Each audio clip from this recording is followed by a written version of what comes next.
Assalamualaikum warahmatullahi wabarakatuh.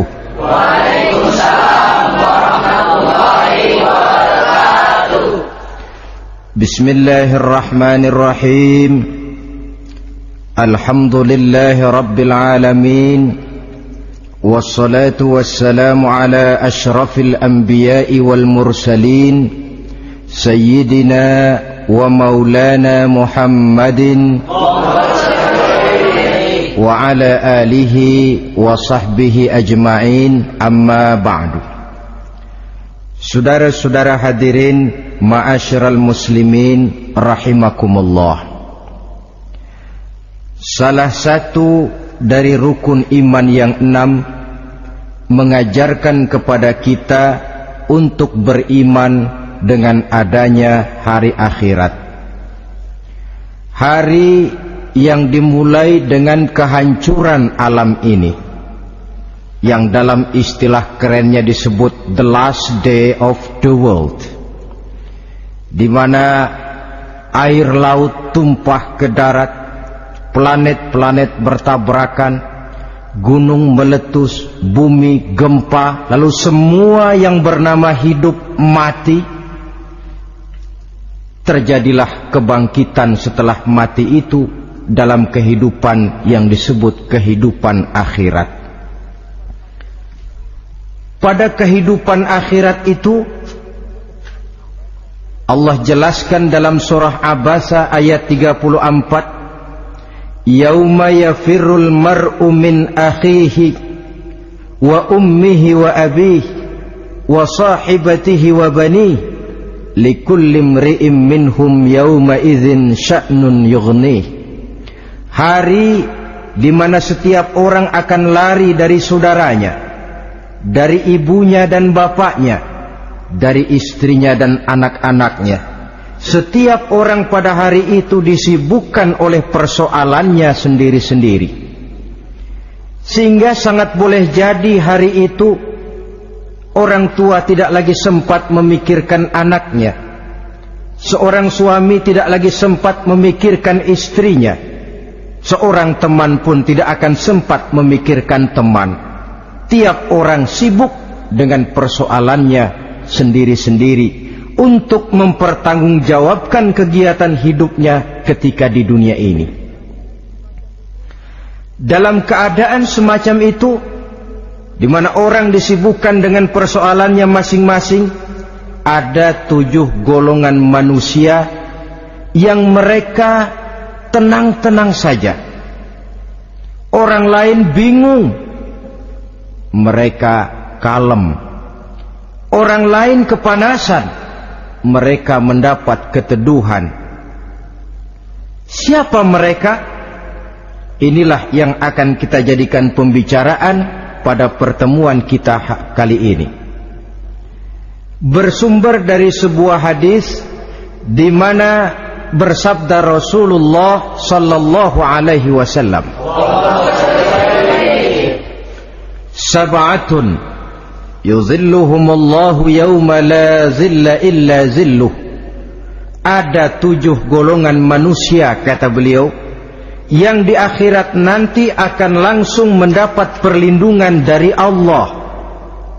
Padahal hari itu tidak ada lagi perlindungan selain perlindungan Allah, sehingga lantaran Allah langsung yang melindungi mereka, maka mereka tidak merasakan lagi kepanasan akhirat, mereka tidak lagi merasakan kebingungan, mereka tidak lagi disibukkan oleh persoalan, lantaran mereka langsung dilindungi oleh Allah subhanahu wa ta'ala. Siapa gerangan yang 7 orang ini? Marilah kita lihat satu persatu dengan harapan mudah-mudahan kita termasuk salah satu di dalamnya. Amin ya rabbal alamin. Manusia pertama yang langsung mendapat perlindungan dari Allah, kata Nabi, imamun adil, pemimpin yang adil. Siapa sih pemimpin itu dan apa artinya adil? Saudara hadirin, Secara umum yang dinamakan adil ialah at-tawassut bainal amraini. Orang yang pandai mengambil sikap jalan tengah dari dua persoalan yang dihadapinya. Biasanya tidak berat ke kiri, juga tidak berat ke kanan. Itu yang disebut adil. Orang yang tidak hanya sekedar bisa menuntut kewajiban dari seseorang, tapi juga bisa memberikan hak kepada orang itu juga disebut adil. Lalu pemimpin itu siapa? Setiap kita adalah pemimpin. Yang besar kecilnya kepemimpinan kita bergantung kepada apa yang kita pimpin. Dan sudah barang tentu bahwa setiap pemimpin akan dimintakan pertanggunggan jawab dari apa yang dipimpinnya. Seorang pemimpin yang adil, dia menaungi orang-orang yang dipimpinnya dalam kehidupan di dunia ini. Pantas kalau di akhirat nanti Allah langsung menaungi mereka. Oleh karena itu, pemimpin merupakan suatu amanah. Jabatan di samping dia merupakan amanah juga merupakan nikmat. Dan nikmat itu akan bergantung kepada pandai atau tidak kita mensyukurinya. Beberapa contoh dalam sejarah bisa kita lihat. Seorang bernama Umar bin Abdul Aziz, pada saat beliau secara aklamasi dipilih menjadi pemimpin, menjadi presiden, ucapan yang pertama keluar dari mulutnya, inna lillahi wa inna ilaihi raji'un. Coba bayangkan ini, dipilih jadi pemimpin, diangkat jadi presiden, bukan alhamdulillah, malah inna lillahi wa inna ilaihi raji'un. Kenapa? Dia anggap jabatan itu adalah amanah. Menyia-nyiakan amanah berarti khianat, dan khianat ini adalah dosa besar. Pantaslah kalau Allah Subhanahu wa ta'ala memperingatkan, nikmat bisa saja berubah menjadi azab kalau kita tidak pandai mensyukurinya. La in syakartum la azidannakum wa la in kafartum inna azabi lasyadid. Kalau kamu pandai bersyukur, aku tambah nikmatku. Tapi kalau kamu tidak pandai bersyukur, kamu ingkar, kamu lupakan nikmat Allah, awas, azabku amat pedih, kata Allah. Jadi berdasarkan logika dari ayat ini bisa kita katakan orang kaya. Ada orang kaya nggak di sini? Banyak. Ada orang kaya nggak? Yang kaya tolong dengerin. Orang kaya itu bisa masuk surga karena hartanya. Pun orang kaya banyak yang masuk neraka juga gara-gara hartanya. Tergantung syukur apa tidak syukur. Orang alim, ada yang alim di sini? Ada. Tolong dengerin orang alim, yang ustadz, yang kiai. Orang alim bisa saja masuk surga karena ilmunya, dan orang alim pun bisa masuk neraka karena ilmunya. Pejabat, ada pejabat? Banyak. Pejabat itu bisa masuk surga karena jabatannya. Pun pejabat itu bisa masuk neraka karena jabatannya, bergantung syukur apa tidak. Kalau ada orang kaya, hartanya didapat dari jalan yang halal, berusaha menurut yang disyariatkan oleh Allah, lalu hartanya itu tidak cuma untuk ditumpuk 7 turunan, namun juga berfungsi sosial. Dia bantu pembangunan masjid, dia makmurkan majelis taklim, dia santuni yatim piatu. Orang kaya macam itu dengan hartanya, insya Allah bisa sampai ke surga. Tapi kalau ada orang kaya, hartanya didapat dari segala macam cara, asal harta tercapai segala cara halal. Perlu jilat atas, perlu injak bawah, perlu sikut kiri kanan, sikut kiri kanan. Setelah dapat harta lalu pelitnya 17 setan. Tidak mau zakat, infak, apatah lagi sedekah. Orang kaya macam itu dengan hartanya bisa masuk neraka. Na'udzubillah min. Ada orang alim, dengan ilmunya dia bimbing umat. Dia katakan yang halal itu halal, yang haram itu haram. Dia katakan yang hak itu adalah hak, yang batil adalah batil. Dia tidak peduli apapun resikonya. Orang alim semacam itu dengan ilmunya bisa sampai ke surga. Tapi kalau ada orang alim, dengan ilmunya dia malah membodoh-bodohi orang yang memang sudah bodoh. Yang halal dibilang haram, yang haram dibikin remeng-remeng. Menjadi penjilat kesana kemari. Orang alim semacam itu bisa masuk neraka karena ilmunya. Begitu juga pejabat, pemimpin. Kalau dengan jabatannya sebagai pemimpin dia berlaku adil, menaungi rakyatnya. Orang besar salah dihukum, orang kecil salah juga dihukum. Tidak hanya pandai menuntut kewajiban, tapi juga pandai memberikan hak. Pemimpin yang adil semacam ini mensyukuri nikmatnya jabatannya, dia bisa sampai ke surga karena jabatannya. Tapi kalau dengan jabatannya dia berlaku sewenang-wenang, yang besar salah didiamkan, yang kecil salah segera ditegakkan hukum, hanya pandai menuntut kewajiban dari rakyatnya tapi tidak pandai memberikan hak, maka pemimpin semacam ini lantaran tidak pandai mensyukuri nikmat, bisa saja nikmat itu berubah menjadi azab. Oleh karena itu saudara-saudara, pemimpin menaungi rakyat, pantas kalau di akhirat nanti Allah langsung menaungi beliau. Siapa pemimpin? Tiap kita. Bapak pemimpin di rumah tangganya, ibu pemimpin bagi anak-anaknya, Pak Lurah memimpin di kelurahannya, Pak Camat memimpin di kecamatannya, pemuda pemimpin bagi dirinya sendiri, akan dimintakan pertanggungan jawab. Kalian para remaja yang hadir di sini memimpin dirimu sendiri. Kau akan ditanya, tanganmu kau lebih banyak gunakan buat apa? Kakimu lebih banyak kau bawa jalan kemana? Lidahmu lebih banyak membicarakan apa? Dan hari pertanggungan jawab nanti kalian jangan berharap akan ada saksi dari luar. Saksinya anggota badan kita sendiri.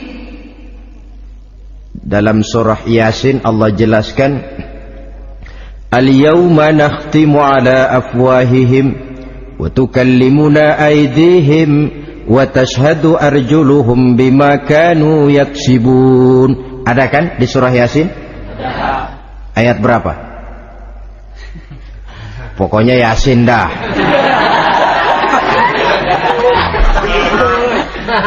Daripada repot-repot, pokoknya Yasin gitu aja biar urusan lancar. Al-yawma nakhtimu ala afwahihim. Pada hari itu kami kunci mulut mereka. Jadi tidak pandai lagi mulut ini bicara. Wa tukallimuna aydihim, tangan-tangan mereka yang akan bicara kepada kami. Wa tashhadu arjuluhum, kaki mereka akan memberikan kesaksian bima kanu yaksibun, terhadap apa saja yang telah pernah mereka lakukan dalam kehidupan di dunia ini. Hari pertanggungan jawab. Oleh karena itu kalau kita memimpin diri sendiri, berlakulah adil kepada diri sendiri. Nah, lalu masalahnya, memang kita mesti adil kepada siapa saja sih? Ada 3 hal pokok yang kita harus berlaku adil. Pertama, adil kepada Allah. Yang kedua, adil kepada sesama makhluk. Dan yang ketiga, adil kepada diri sendiri. Adil kepada Allah artinya apa? Mendahulukan hak Allah daripada kepentingan pribadi. Kalau sudah datang waktu sholat asar misalnya, walaupun sedang enaknya latihan voli, berhentilah dulu sebentar. Sholat kita adil kepada Allah.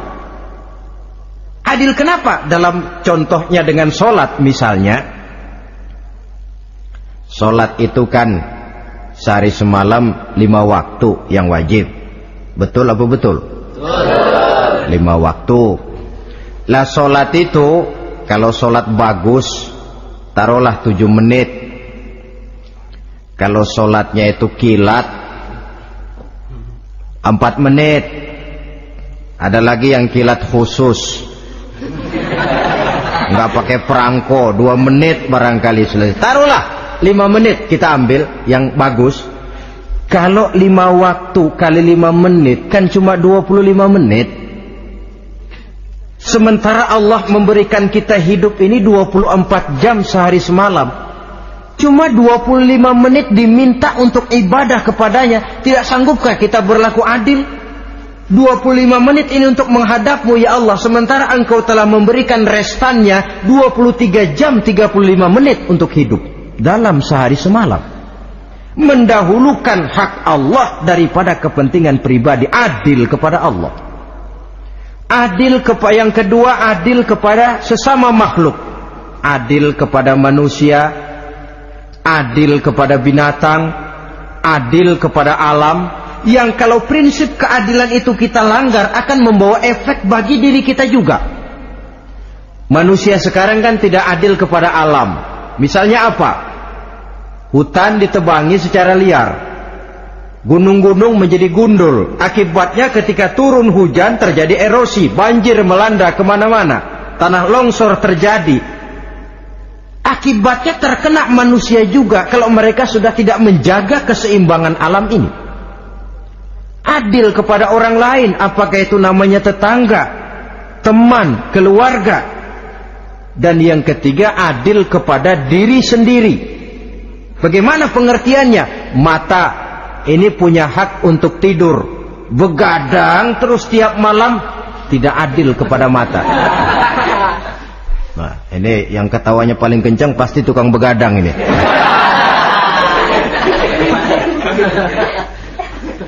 Perut ini punya hak untuk tidur, puasa saja siang malam, mengurangi hak perut. Adil kepada diri sendiri. Untuk kehidupan yang akan datang di akhirat, pasti akan kita temui. Kita yakini keberadaannya. Yang oleh karena itu, kalau kebetulan kita ini adalah pemimpin, sekurang-kurangnya pemimpin bagi diri sendiri, marilah kita berusaha menjadi pemimpin yang adil. Supaya nanti di akhirat, Allah subhanahu wa ta'ala memberikan perlindungan langsung kepada kita. Amin ya rabbal alamin. Ini yang pertama. Lalu yang kedua, orang yang akan langsung mendapat perlindungan dari Allah, syab nasha'a fi ibadatillah. Orang muda yang tekun beribadah kepada Allah. Anak muda yang rajin ibadah. Kenapa kok Nabi bilang anak muda, bukan orang tua? Apa orang tua yang rajin ibadah Allah enggak senang? Tentu Allah senang. Cuma Allah lebih senang lagi kalau ada anak muda yang rajin ibadah. Sebab apa? Kondisi psikologis. Kalau ada orang tua rajin ibadah, itu mah pantas. Emang udah waktunya. Ada orang sembayangnya rajin, masuk masjid, masuk maghrib, keluar isya, malam tahajud, tahlilnya mantap. Umurnya berapa? 70. Enggak istimewa. Itu memang sudah mestinya. Lagian kalau sudah 70 masih bandel aja, kapan mau taubat? Tapi kalau ada anak muda, darahnya masih mengalir dengan panas, dia masih berusaha mencari bentuk-bentuk kepribadian dalam dirinya, dia masih mudah terpengaruh oleh lingkungan, tapi dia sanggup memblokir itu, disalurkannya di jalan Allah, dia tekun beribadah. Allah cinta betul pemuda semacam itu. Sehingga nanti di akhirat mereka langsung mendapat perlindungan dari Allah subhanahu wa ta'ala. Selalu pembangunan yang mengarah kepada modernisasi diikuti dengan proses pergeseran nilai. Dalam kondisi semacam ini, kehidupan remaja pemuda yang masih mencari identitas dan pembentukan kepribadiannya mudah terpengaruh oleh hal-hal yang ada di sekelilingnya. Sehingga sangat boleh jadi apa yang dianggap orang dulu tabu lalu dianggap biasa. Yang aneh-aneh malah dijadikan model. Yang dilarang malah nekat diterjang. Di mana norma dan kaedah-kaedah moral tidak lagi mendapat perhatian yang wajar. Dalam kondisi semacam ini terjadilah proses peluncuran moral, dan hampir di mana-mana kehancuran suatu bangsa dimulai dengan kehancuran moral daripada generasi mudanya. Oleh karena itu pemuda yang tekun ibadah ini sangat positif dampaknya dalam kerangka pembangunan umat.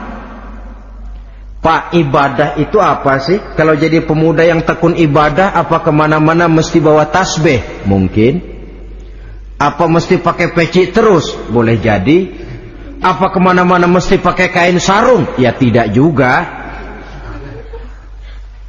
Ibadah kan artiannya luas.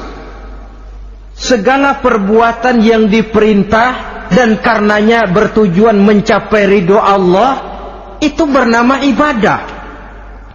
Kalian remaja berangkat menuntut ilmu, pergi pagi pulang siang, membekali diri menuntut ilmu, itu ibadah. Kalian pulang ke rumah, ibu bapak memerintah taat kepada orang tua, ibadah. Membersihkan lingkungan, ibadah. Bahkan jaga di waktu malam pun kalau untuk dengan niat bismillah, saya jaga malam ini untuk ketenangan rakyat supaya mereka tekun dan tenang melaksanakan ibadah, itu tercatat sebagai amal soleh yang bernilai ibadah.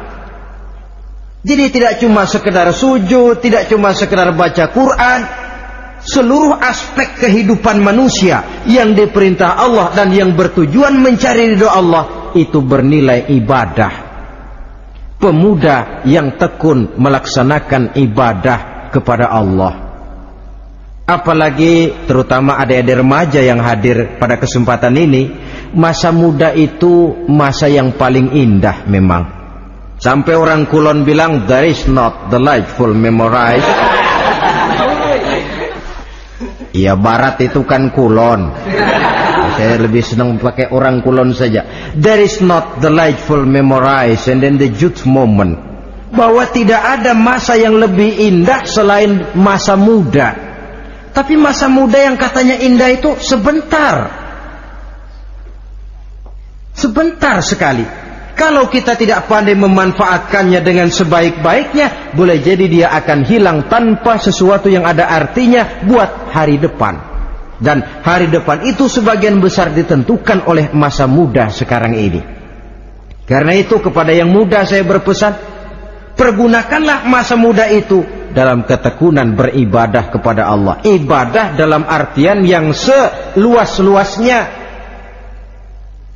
Jangan seperti pepatah orang itu, kelapa muda katanya kupas-kupasin, kelapa tua tinggal batoknya. Selagi muda puas-puasin, udah tua tinggal bongkoknya. Iyalah, kalau dipuas-puasin dalam arti yang positif, boleh. Mumpung masih muda, puas-puasin nuntut ilmu. Mumpung masih muda, puas-puasin ibadah. Mumpung masih muda, puas-puasin berbakti kepada kedua orang tua. Puas-puasin dalam artian yang positif tentu saja bagus. Tapi kalau puas-puasin dalam arti menghambur umur untuk sesuatu yang mubazir, bergadang di pinggir-pinggir jalan, lalu mulai berkenalan dengan morfin, narkotik, ganja, terperangkap oleh budaya-budaya modern yang menyesatkan, terpancing oleh model-model baru yang kelihatannya menarik tapi sebenarnya tidak bermanfaat, entah pada akhirnya akan mendatangkan penyesalan kepada kita saja. Coba, belakangan ini saya dengar di Jakarta akan ada satu festival yang disebut Festival Ngeceng.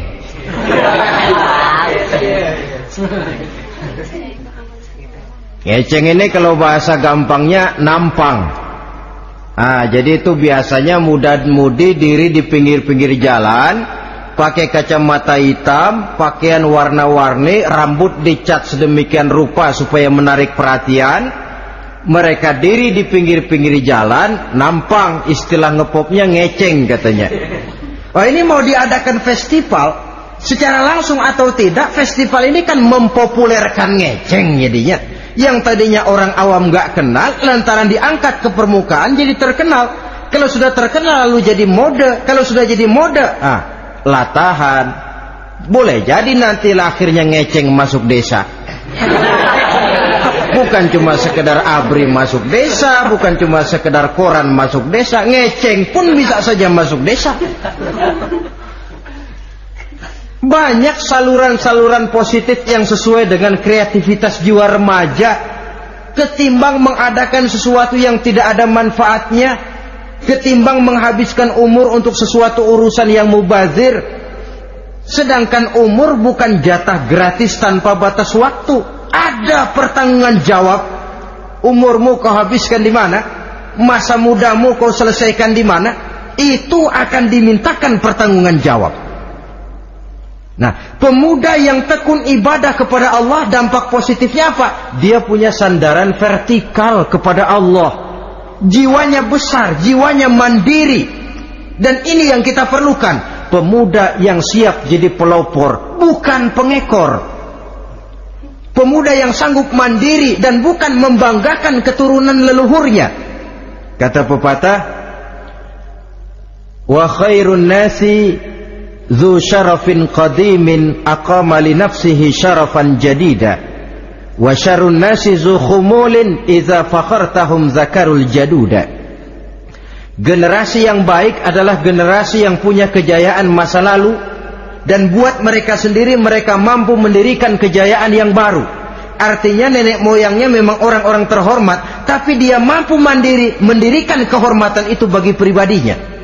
Sebaliknya, generasi yang paling jelek adalah generasi pemalas, yang kalau orang lain kelihatan lebih hebat, dia sebut-sebut nenek moyangnya. Lu sih belum apa-apa, bapak gua dong, bapak gua katanya. Lu sih belum apa-apa, om saya dong, tante saya dong. Kerjanya cuma membangga-banggakan leluhur, dia sendiri tidak ada apa-apanya. Ini generasi yang paling jelek. Kalau orang kelihatan lebih hebat, dia sebut leluhurnya, sementara dia sendiri nol nilainya, tanpa ditunjang oleh fasilitas leluhurnya.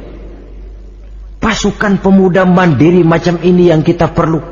Bukan sekedar pasukan pemuda oke bos, kulunuwun, yes yes man, kumaha juragan wae.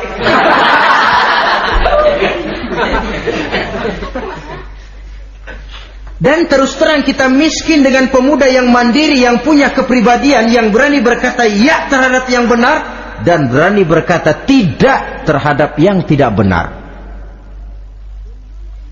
Dari mana ini didapat? Sandaran vertikal dalam bentuk ibadah kepada Allah akan memantapkan jiwa, membersihkan hati, sehingga dia akan berfungsi seperti radar.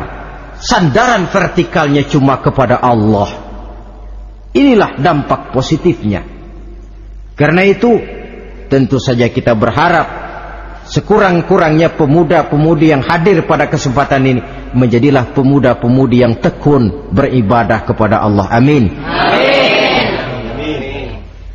Nah, baiklah ya, itu tadi yang kedua. Kita lanjutkan sekarang yang ketiga, orang yang akan langsung mendapat perlindungan dari Allah. Kata Nabi, rajulun qalbuhu mu'allakun bil masjidi. Seseorang yang hatinya selalu terpaut kepada masjid. Apa arti terpaut kepada masjid ini? Apa orang yang gak pernah keluar-keluar dari masjid? Tentu saja bukan. Apa gunanya di dalam masjid terus kalau kerjanya cuma tidur doang? Maksud terpaut kepada masjid ini, hatinya selalu berpikir bagaimana memakmurkan masjid. Jasadnya boleh saja ada di kantor, boleh saja ada di pasar, boleh ada di sawah, boleh ada di ladang, tetapi hasil daripada usahanya dia lalu berpikir bagaimana memakmurkan masjid. Sebab apa? Masjid merupakan center of activity, pusat daripada kegiatan umat. Kalau kita lihat fungsi masjid di zaman Rasul, Di masjid beliau berdakwah, di masjid beliau mengatur negara, di masjid beliau mengadakan perundingan, di masjid beliau bermusyawarah dengan para sahabat. Pusat daripada kegiatan umat. Dan memakmurkan masjid ini dasarnya tidak lain karena iman kepada Allah. Prinsipnya bagaimana kita menghidupkan masjid dan bukan mencari hidup di masjid. Kalau sudah prinsipnya dibalik, bukan menghidupkan masjid tetapi mencari hidup di masjid, saya khawatir masjid akan ambruk. Nyatanya kadang-kadang masjid kita ini fungsinya belum maksimal. Kadang-kadang ada kok masjid yang bukanya cuma seminggu sekali. Jumat pagi jam 9 masjid buka, Jumat jam 2 tutup, buka-buka lagi Jumat depan. Seminggu sekali. Kelemahan lainnya manajemen masjid, terus terang sajalah kita bicara. Kadang-kadang pengelolaannya ketua masjid bapaknya, khotib mantunya, sekretaris ponakannya, imam Bilal cucunya. Gak ada orang lainnya. Ya kalau bagus kepengurusannya tidak apalah. Tapi kadang-kadang kelemahannya ialah bagaimana menciptakan manajemen masjid yang baik sehingga masjid bisa berfungsi sebagaimana fungsinya di zaman Rasulullah sallallahu alaihi wasallam. Apalagi belakangan ini ada kecenderungan yang membuat kita optimis, gembira. Remaja, pemuda, pemudi mulai gemar datang ke masjid, berkumpul membentuk remaja masjid, remaja musola, mengadakan kegiatan majelis taklim yang mingguan, yang bulanan, aksi sosial, yang semuanya bermuara dari kehidupan masjid. Sesuatu yang menggembirakan. Dan sudah sepatutnya para pengelola masjid membuka pintu untuk bisa mengatur masjid menurut manajemen yang diharapkan oleh umat. Karena bagaimanapun di masjid dua jalur komunikasi, bahasa kerennya two-way traffic communication, itu bisa kita laksanakan, yaitu hablum minallah wa hablum minan nas. Berhubungan kepada Allah dan berhubungan kepada sesama manusia bisa terlaksana di masjid. Berhubungan dengan Allah jelas saja lewat sholat misalnya. Berhubungan dengan sesama manusia jelas saja lewat musyawarah, lewat majelis taklim, lewat kegiatan-kegiatan yang mensyiarkan agama. Dan begitu selanjutnya. Saudara hadirin yang saya hormati, memakmurkan masjid sebagai rumah Allah. Sebab dalam hadis kursi Allah katakan, inna buyuti fil ardi al masajid wa inna zuwari fiha ummaruha. Rumahku di permukaan bumi adalah masjid-masjid, kata Allah. Dan orang-orang yang memakmurkan masjid, orang yang datang ke masjid adalah tetamuku. Kalau Allah memerintahkan kita menghormati tamu, tentu Allah lebih tahu bagaimana menghormati tamunya sendiri. Allah mengajarkan kita, hormatilah tamumu. Sekarang kita yang menjadi tamunya Allah dengan datang ke masjid, dengan memakmurkan masjid, Allah lebih tahu menghormati tamunya. Ini yang ketiga. Yang keempat, hadirin, orang yang langsung mendapat perlindungan dari Allah itu rajulani tahabba fillahi ijtama'a alaihi wa tafarraqa alaihi.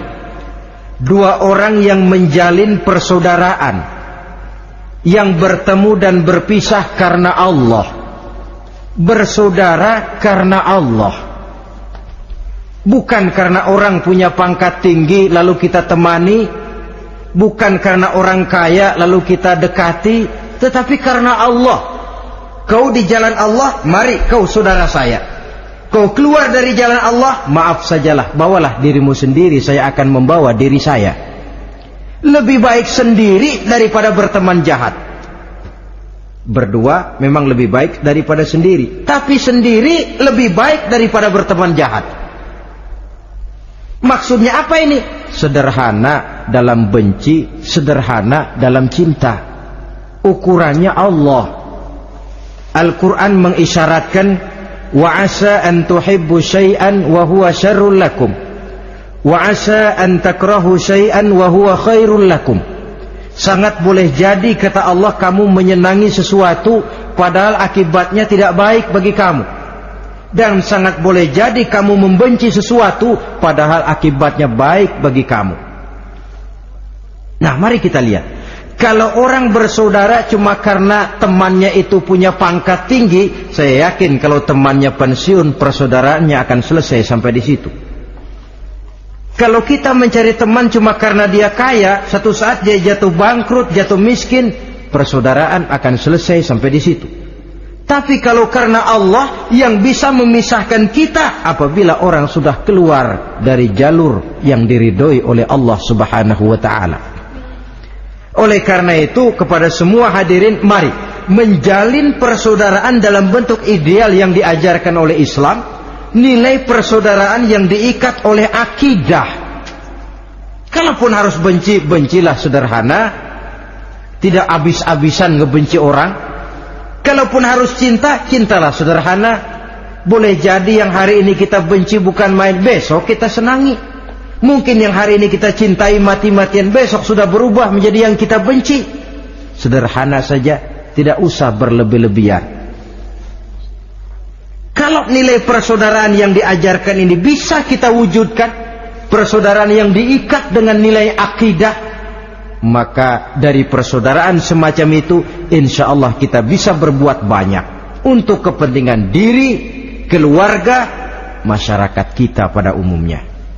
Ini kelompok yang keempat. Orang kelima yang nanti langsung mendapat perlindungan Allah, rajulun da'athum ra'atun zatu mansibin wa jamalin ila nafsiha faqala inni akhafullaha rabbal alamin. Seorang laki-laki, kata Nabi, yang dipanggil oleh perempuan cantik. Laki-laki normal dipanggil oleh perempuan cantik. Untuk apa? Diajak melakukan perbuatan yang negatif. Tidak ada orang yang tahu. Tempatnya sepi. Apa yang terjadi? Orang ini berkata, inni akhafullaha rabbal alamin. Maaf saja, saya takut kepada Allah. Orang yang bermoral nanti di akhirat langsung dilindungi oleh Allah. Tidak mudah jatuh oleh bujuk rayu. Tidak mudah terpesona oleh wajah-wajah yang menggiurkan. Seperti dalam sejarah yang terkenal itu Nabi Yusuf alaihi salam. Kenal kan Nabi Yusuf? Nabi Yusuf itu bekerja di istana Kitfir. Kitfir ini punya istri namanya Zulaikha. Orangnya cantik.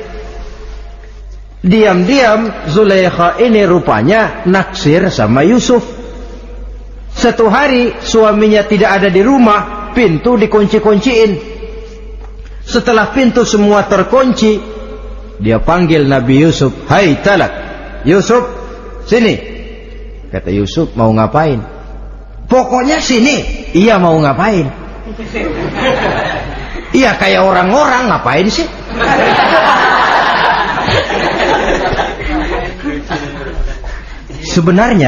Sebenarnya ini Zulaikha senang kepada Yusuf, Yusuf pun demikian.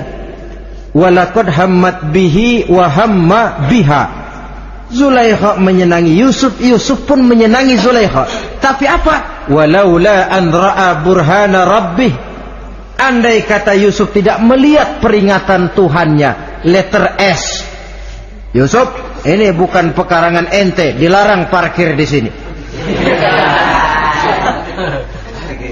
Sehingga walaupun tidak ada yang tahu, tidak ada yang melihat, Nabi Yusuf selamat dari bujuk rayu Zulaikha. Mempertahankan nilai-nilai moral di tengah kemajuan zaman memang merupakan pekerjaan yang tidak ringan. Merupakan pekerjaan yang sangat berat. Akan ada saja cobaan, akan ada saja gangguan yang kita temui di sepanjang perjalanan hidup ini. Tapi sebaliknya, kalau orang sudah tidak lagi menjunjung moral yang tinggi, lalu hidup menurut selera sendiri-sendiri, ya kita lihatlah lahirnya kebudayaan kumpul kebo yang diawali dengan free sex yang mengarah kepada summon living alias hidup bersama tanpa nikah. Memang sebabnya boleh jadi macam-macam. Mungkin karena broken home, nggak merasa diperhatikan di rumah, ibu bapak sibuk lalu anak mencari kesibukan sendiri. Mungkin karena tekanan ekonomi dalam kehidupan miskin, lalu ada yang menawarkan kerjaan, tidak taunya malah dilemparkan ke lembah hitam. Mungkin juga karena pengaruh pergaulan dari lingkungan baik-baik lalu berteman dengan yang tidak baik, hanyut ditelan arus pergaulan. Mungkin juga pengaruh kebudayaan yang dia tonton, buku yang dia baca, film yang dia lihat, ikut mewarnai dan membentuk kepribadiannya. Tapi apapun alasannya, satu hal yang jelas, semuanya berangkat dari rapuhnya pegangan orang kepada nilai-nilai agama. Sebab sumber nilai moral yang tertinggi tidak lain agama adanya. Intinya apa?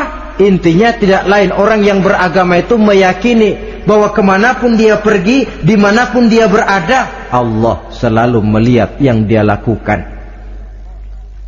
An ta'budallaha ka'annaka tarahu fa illam takun tarahu fa innahu yaraka. Begitu yang kita pelajari dalam ihsan.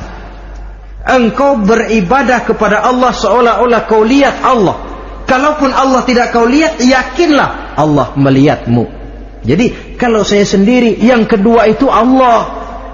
Dibujuk rayu oleh cewek cakep, ayo dah bang, gak ada orang, kita cuma berdua. Dia bilang enggak, kita enggak berdua, bertiga. Berdua bang, bertiga. Yang ketiga siapa? Lu, gue, Allah, tiga.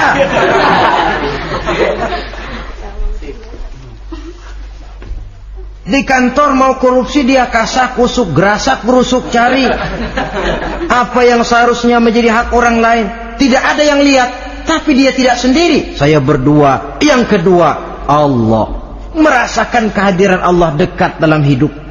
Nilai moral semacam ini menyelamatkan masyarakat. Pantas kalau orang semacam ini di akhirat nanti langsung mendapat perlindungan dari Allah Subhanahu wa ta'ala. Karena itu terutama adik-adik remaja yang hadir, sebenarnya yang paling mahal dalam hidupmu adalah harga dirimu. Kalau itu sudah terjual dan tergadai, apalagi yang bisa kau banggakan dalam hidup ini? Titel yang berenteng barangkali, harta yang banyak, mobil yang serba berkilat barangkali. Tidak akan banyak manfaatnya kalau sudah dimulai dengan kehancuran daripada harga diri. Tidak ada yang lebih mahal daripada harga diri. Jagalah itu baik-baik. Pelihara nilai-nilai moral. Makin pandai kau jaga diri, insya Allah makin mahal hargamu. Dalam pandangan manusia, lebih-lebih juga dalam pandangan Allah. Pantas kalau pepatah bilang, innamal umamul akhlaqu ma baqiyat, fa in zahabathumu akhlaquhum zahabu. Suatu bangsa akan tegak kalau dia masih punya nilai moral. Bila hancur moral itu, hancur jugalah ketegakan daripada bangsa itu sendiri. Ini yang kelima. Yang keenam, masih dua lagi. Orang keenam yang nanti akan langsung mendapat perlindungan dari Allah, rajulun zakarallaha khalian fafadat ainahu. Seseorang yang mengingat Allah dalam kesunyian, lalu berlinang air matanya. Tengah malam dia bangun, bertahajud dia kepada Allah. Gemersik tikar tersentuh tangan, laksana lambaian tangan malaikat maut nak datang merenggut nyawa. Terbayang segala dosa dan kesalahan, tergambar semua kekeliruan yang dilakukan dalam hidup. Lalu air mata pun tanpa terasa berurai membasahi pipi. Orang yang mengingat Allah dalam kesunyian. Saudara, tidak ada orangnya itu yang tidak punya dosa. Coba saya mau tanya, yang kumpul di sini ada nggak orangnya yang nggak punya dosa? Tidak ada. Dan memang orang yang baik itu bukan orang yang tidak punya dosa, sebab tidak ada orang yang tidak punya dosa. Orang yang baik adalah orang yang apabila dia melakukan dosa, dia segera sadar, dijadikannya itu sebagai pelajaran untuk tidak diulanginya lagi pada masa yang akan datang. Dengan kata lain, mengingat Allah dalam kesunyian itu artinya bertaubat.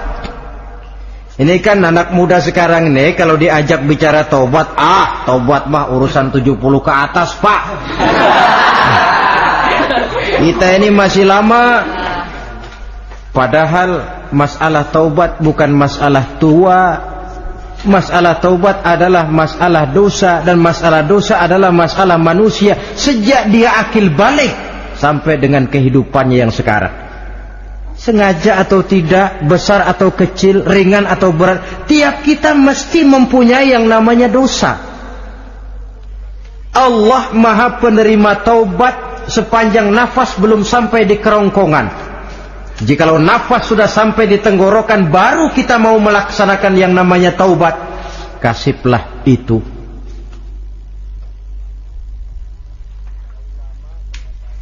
Para ulama mengatakan, la saghair ma'al istimrar wala kabair ma'al istighfar.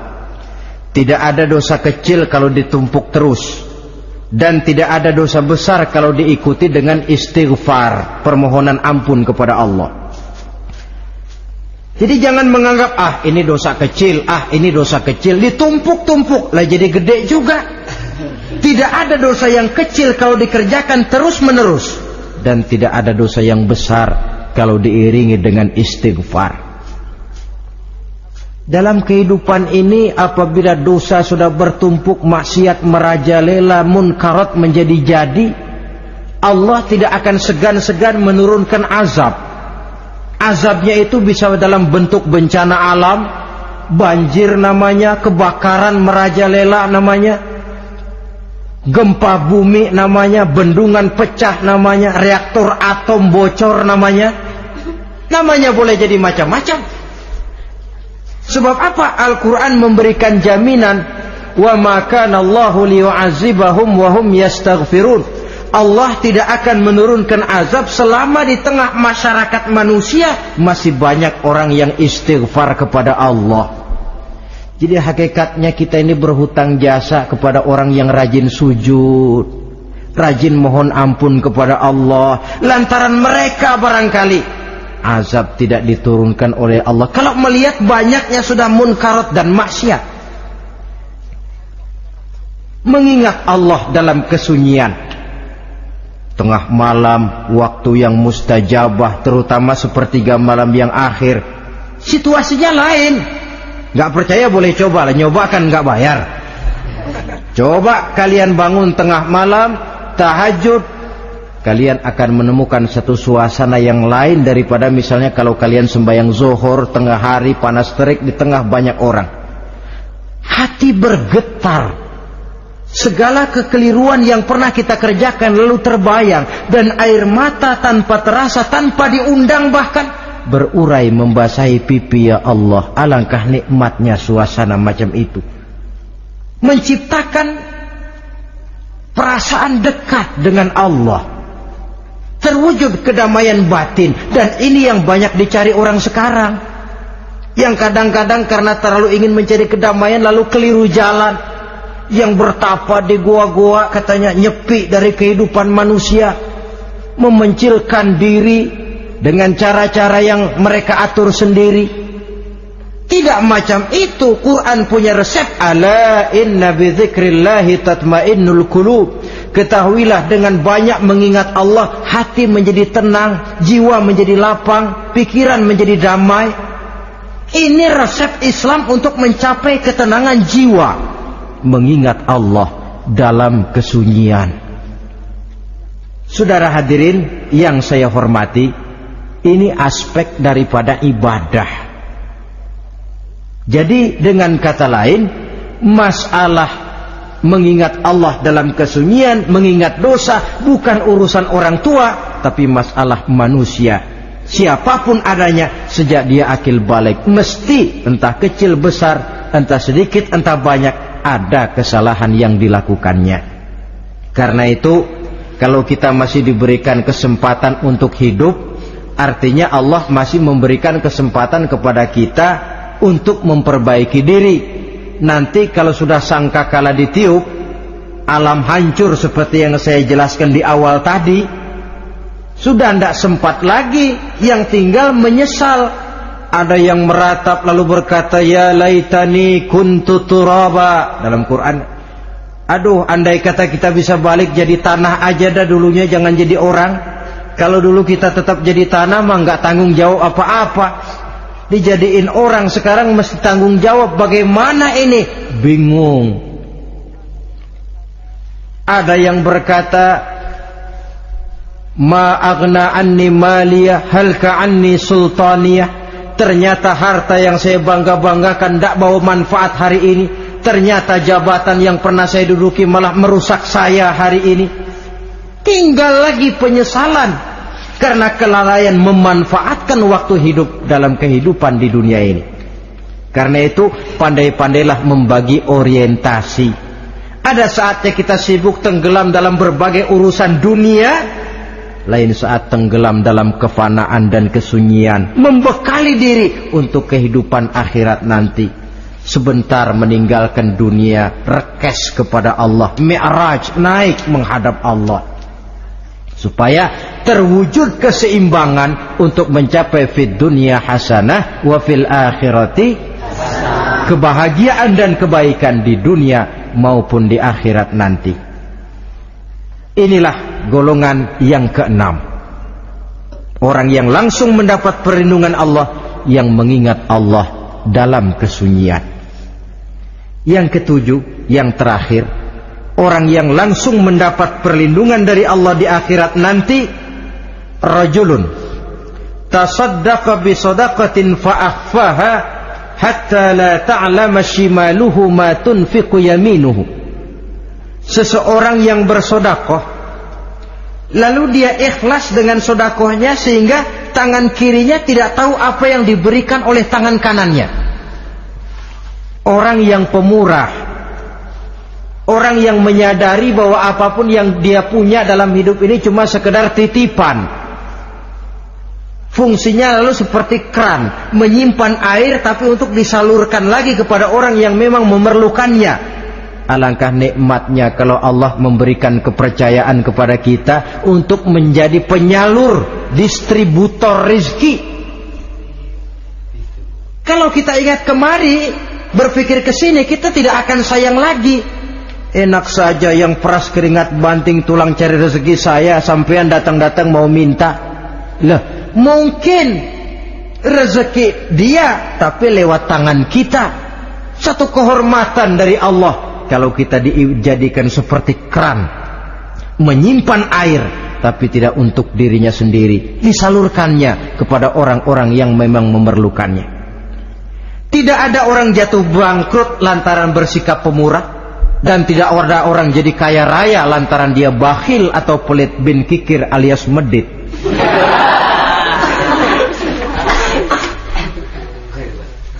Dalam kitab Riyadhus Shalihin kita baca, tiap pagi ke alam ini turun 2 malaikat. Cuma kita nggak tahu. Dua-duanya berdoa. Yang sebelah kanan berdoa, yang sebelah kiri berdoa. Kata yang sebelah kanan doanya tiap pagi ini. Kata yang malaikat yang satu dia berdoa, Allahumma a'ti munfiqan khalafa. Ya Allah, kepada orang-orang yang suka infak, kepada orang-orang yang suka memberi, kepada orang-orang yang pemurah, gantilah mereka dengan yang lebih baik dari apa yang telah mereka berikan. Lalu malaikat yang satu berdoa, Allahumma a'ti mumsikan talafa. Ya Allah, kepada orang-orang yang mumsik, bakhil, kikir, berilah mereka kerusakan dan kebinasaan di dalam harta mereka. Maka lihat sajalah, orang kaya tapi pelit, ada saja jalan yang kira-kira duitnya bakalan jadi keluar dan gak ada pahalanya. apa kena musibah lalu berobat sekian juta, apa kemalingan, apa ditipu orang, ada saja cara duitnya keluar yang gak ada pahalanya. Inilah prinsipnya. Allah mencintai orang pemurah. Dalam hadis kursi, uhibbu ahlas sakha wa hubbi lil faqiri syakhi asyak. Aku cinta kepada orang yang pemurah, tapi aku lebih cinta kepada orang miskin yang pemurah.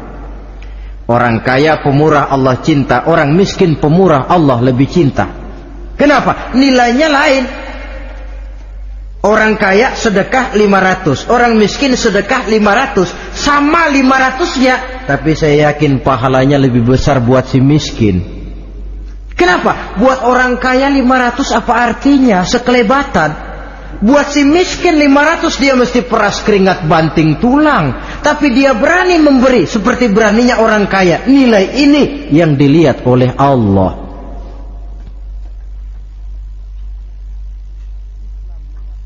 Islam mengakui hak milik pribadi, tapi harus berfungsi sosial. Di dalam harta yang kita miliki itu ada haknya masjid, ada haknya yatim, ada haknya madrasah. Dan Allah subhanahu wa ta'ala bisa, saya katakan di awal tadi, merubah nikmat menjadi azab kalau kita tidak pandai mensyukurinya. Bersyukur kalau diberikan harta artinya mempergunakan harta itu sesuai dengan kehendak yang memberinya. Allah memberikan harta kepada kita. Apa yang Allah kehendaki? Supaya harta itu berfungsi sosial. Milik pribadi silahkan, tapi berfungsi sosial dalam kehidupan. Kita terus terang saja, umat Islam ini bukan tidak punya potensi, tapi tidak pandai menginventarisir potensi. Apa tidak ada orang Islam yang kaya? Banyak. Yang belum banyak yang mau berbuat atas nama dan untuk kepentingan agamanya. Kalau buat pribadinya berani bukan main. Itulah yang sering diungkapkan orang, pembangunan pesantren terlunta, ya, asrama yatim piatu tidak terurus. Ada orang membangun masjid, meletakkan batu pertama sekaligus jadi batu terakhir. Setelah itu la yamutu wa la yahya, mau dibilang hidup tidak kelihatan geraknya, mau dibilang mati pun tidak ketahuan kuburannya. Kurangnya kesadaran akan arti amanah dan titipan dari Allah. Lahirlah korun-korun abad 20. Kalian tahu sejarah korun? Saking kayanya korun, kunci gudang hartanya itu saja onta yang bawa. Itu baru kunci itu. Onta yang bawa. Ketika orang tanya, "Anna laka hadza ya korun?" Hartamu begini banyak, dari mana kau dapat korun? Ya saya usaha, tidak ada hubungannya sama Tuhan katanya. Apa yang terjadi? Lantaran kekurang ajarannya melupakan nikmat, korun dan seluruh harta bendanya ditenggelamkan Allah oleh gempa bumi. Makanya orang sekarang kalau dia macul ketemu harta, apa katanya? Gue dapat harta karun. Peninggalan si korun itu barangkali dahulunya. Saudara-saudara, oleh karena itu, kalau kita oleh Allah diberikan amanah berupa harta, pandailah bersyukur dan jadilah orang yang ikhlas dalam bersedekah. Nah, inilah pertemuan kita pada kali ini. Walaupun singkat, mudah-mudahan sekali lagi kita termasuk salah satu di antara 7 golongan yang di akhirat nanti langsung mendapat perlindungan dari Allah. Terima kasih banyak atas segala perhatian. Mohon maaf atas segala kekurangan. Usikum wa nafsi bitaqwallah. Wassalamualaikum warahmatullahi wabarakatuh. Waalaikumsalam warahmatullahi